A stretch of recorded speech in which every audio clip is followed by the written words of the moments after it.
What's going on, everybody? I got an exciting new video for you.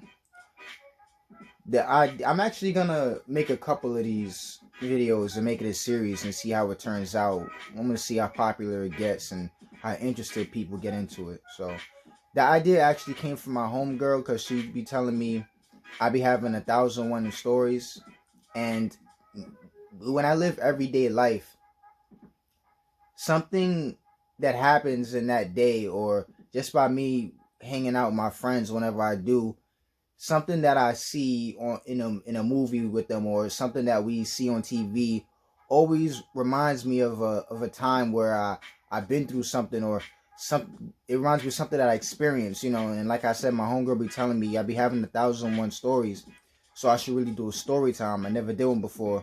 So we're gonna give this a go, and I'm really excited to do it. So the idea actually came to her. So shout out to her. She knows who she is. And we're just going to get into it because that's the reason why you clicked this video. So let me start off by saying, this whole story is 100% true. It is not fabricated or made up in any way. And let's just get into it. So yeah, I did actually find a dead body at one point in my life. I was a teenager living in the Bronx. Shout out to the Bronx, New York. And before I even get to that, I need to take you back to how I even got there. All right? So bear with me. It all started when I was in high school. Me and a group of my friends, my little crew or whatever. We were urban explorers. I don't know if you guys ever, I don't know if you heard about that, but or know what it is. But in Urban Explorer, and I actually have like an old series of when I was doing it with my friends on my YouTube account. So go ahead and check that out if you want to. It's called Urban Exploration, and I think the other series when I try to come back and start doing videos on it again, I think it's called Urbex 2.0. So yeah, check that out if you want to. But yeah, basically, urban exploration is when you or a group of people explore abandoned houses, abandoned buildings, abandoned facilities. That was just our thing. I don't know if it might sound creepy to some people, but that was just our thing. We loved the thrill and adrenaline of finding a way in, or if there was already an easy way to get in, just going in there and looking around, exploring, trying to piece together a story of what might have happened, that the previous inhabitants or owners left it like that. We were basically like the Scooby-Doo of abandoned places. We checked out abandoned cars, facilities, structures, the whole 9 yards. So that's basically what urban exploration is. So that's what we were doing at the time, and that's just what we went into. So it doesn't only stop at abandoned places. It can be something like storm drains, for instance, or railroad tracks. But I'm not going to get into all that because the place where I found this body actually was in a storm drain. And anyway, we was in high school. That's what we were doing. That was basically our hobby, our main hobby. And we walking home and we see this hole in the fence. It was this fence that sat above a storm drain, and we kept seeing homeless people going in and out of it. And something about that, it caught our attention. So one day, it wasn't the whole group. It was me and just one of them at the time. But we found it as a group, and dang, I actually recorded it, but I didn't record the body, and I'm so mad. I actually took a picture of it, but when I moved, excuse me, when I moved from the Bronx to Queens, I left that camera in the old apartment, and it unfortunately was never recovered, but on there was actually a picture. I don't think I actually would have uploaded it into this video if I actually still had it, but, I don't know how that would sit with YouTube, and, I don't want to go through, maybe getting in trouble for it, like banned or flagged for inappropriate content or whatever. I don't know. But anyway, back to the story. So we find this entrance and we decide to go inside. So we go inside. It's literally a whole homeless camp inside this storm drain. There's graffiti on both sides of the wall. leaves littering the ground. There's little tents or whatever. So we're walking through this thing, right? And these homeless people aren't really paying us no mind. In fact, they were all drug addicts. They were all standing around shooting up heroin. They was shooting up with dirty needles. There was a bunch of dirty needles on the ground. So we're walking through this thing, and one of the homeless people actually was like, they approached us, and I didn't know what was to happen. I didn't know what to expect, but the man was actually pretty cool. He was like, "Oh, it's okay for you to be here. It's okay. I live here. Welcome to my crib." Smiling at me. Like, he really said that to us. So we laughed and said thanks, kept it pushing. So then we see this big, huge tunnel. Looks like a train tunnel. It's pitch black inside. And we was wondering what was on the other side. So we're like, all right, right now we're not really equipped to go in. There's like water. It's like a lot of water in between. Like, it's a lot of water in between. And on either side of it, it's like gravel, but it's very narrow. It's very narrow. But it's pitch black. So, you know, we're like, all right, we're going to come back and you know, we're going to come with flashlights. We're going to come with the camera and all that. So we do that at a later time. And we're walking in there. This thing went on for, I don't know how long. I want to say it felt like an hour.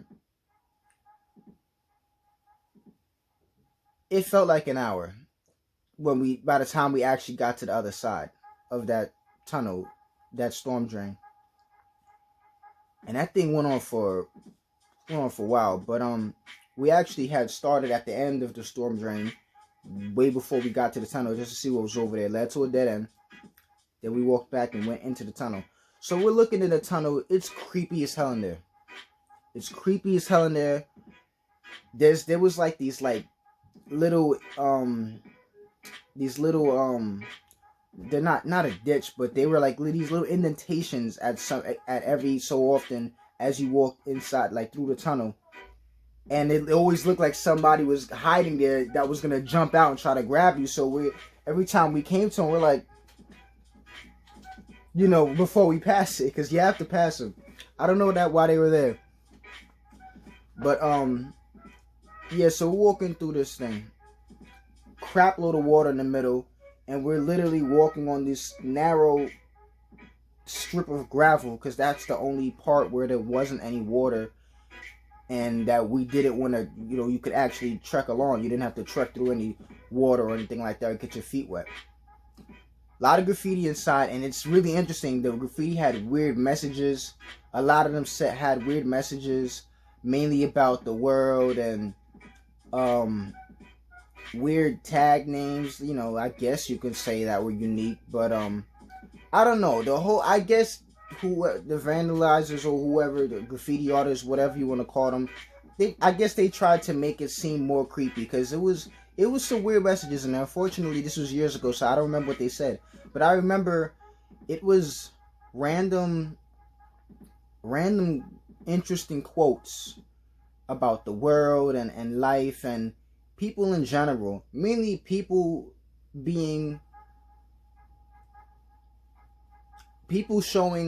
not showing humanity. You know, things like of that nature.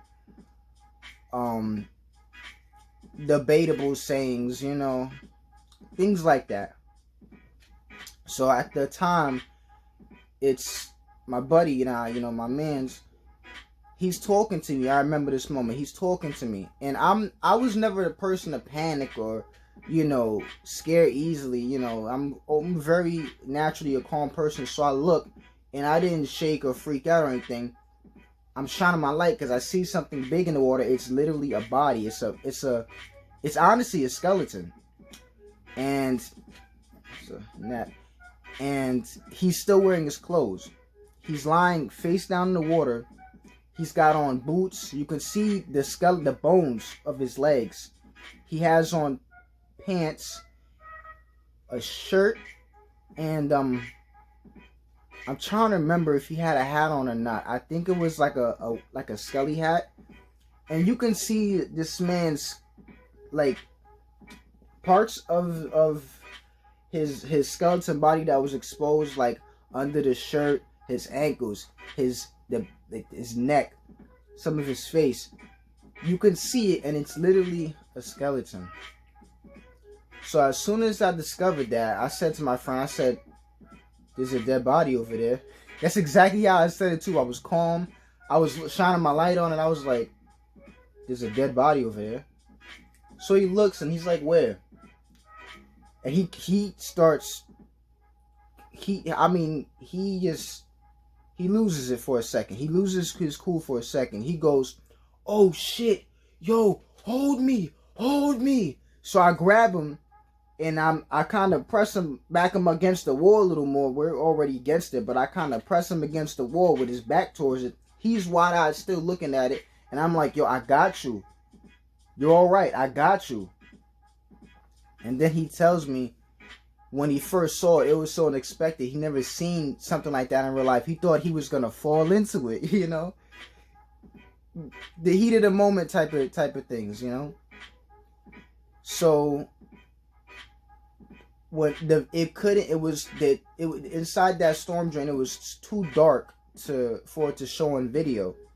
So I had to take a picture with the flash from the camera. And I kept that photo on there. I showed my dad when I, later that night. And his reaction to it was, it's like, this is crazy, just, you got to be careful. Nothing really too serious. I don't know where this gnat came from. So, I'm really disappointed that I no longer have that picture. That picture, that would have been like my true proof of it forever. Because if you just tell somebody you saw a dead body, especially when you're 16 years old. No, I wasn't 16. I was younger than that. I think I was 14. You tell somebody that at that age, 9 times out of 10, they're not going to believe you. I told the rest of my boys, and they didn't even believe me at the time, until they saw it for themselves. And personally, the reason why this particular man died, and I say man because he definitely was dressed like a man. He kind of looked like a construction worker, how they dress, but the baggy work pants, the boots, the reason that he died, that me and my friend came up with, was most likely he was homeless and he overdosed, and he probably overdosed. Yo, this gnat is annoying. I'm sorry about that. He most likely overdosed back at the front where the rest of the homeless people were at, shooting up, and they probably took his body, and put it there. And that was the best conclusion that we could possibly come up with. We never told the police. We never told anybody outside of our urban exploration group, except maybe my father. Yeah, it was except for my father. We never told anybody outside of our urban exploration group. And we never went back there. Well, I never went back there. My friend at the time, the buddy that I was with, he brought people back there to see for themselves.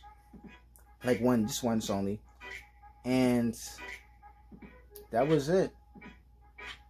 We never touched it, we never disturbed it. When we came out, the homeless people that were there shooting up, we know that they know he's in there, and I have for me, like, a certain part of me expected them to maybe give us a look or something, but they didn't really do anything. Not much of a reaction. They just watched us come out and went back to their own business, So yeah, that about sums it up. I really hope you enjoyed this video. Thanks for watching. Subscribe to me, and be safe.